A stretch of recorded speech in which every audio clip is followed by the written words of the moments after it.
Tokkoomsuu irratti Oromoo keessa namni gahee guddaa taphate kabajamaa abbaa keessan goobanadaa ceetiin hin jedhan waan isin ajaa'ibu keessa kana seenaan Oromoo keessaan nu barsiisan.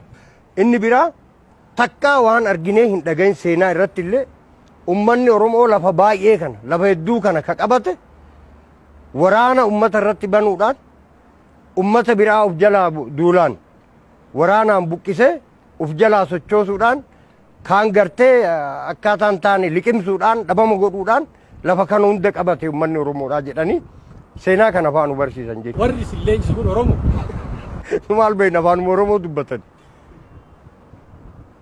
Leenjiin walumaa galatti wanni leenjii jedhanii sartifikeeta nu kennan kun waa'ee sabboonummaa Oromoodhaa durallee ganda keessa mandara jiraannu kan fuudhan sabboonummaa Oromoo nurratti beekanii fi dhugaa dubban.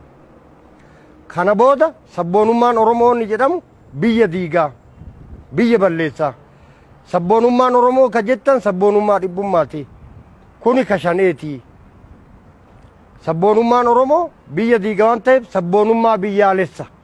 sabboonummaa biyyaalessaa ka jedhamu hordofuu qabdanii inni ka Itoophiyummaa qofaan deeman Itoophiyummaa achitti ilaalchi gartee sabaan maaliin deeman dhibbummaa akka ta'ee fi ka biyya diiguu akka ta'e. Lafa leenjii kanarratti xiyyeeffannoon mootummaa qaamota sadii ture jedhu. Waan isin ajaa'ibu kana keessatti wanni nu barsiisan keessatti qaama sadii ka taargeet godhatan jibbaa irratti ka labsan jechuudha.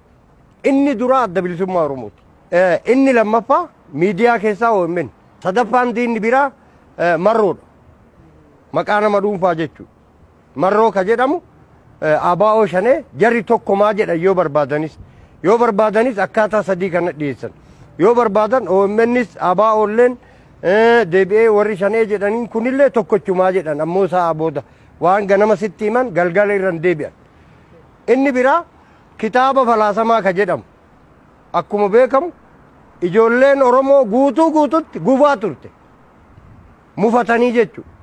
Kitaaba kanatu biyya bulchaa Itoophiyaa bira dabarii maalii jedhanii san falaasama kitaaba falaasama Edaamuu jedhamu san kitaaba kanatu Oromoo bira tare Afrikaa ga'ee addunyaa bulchuu ta'a.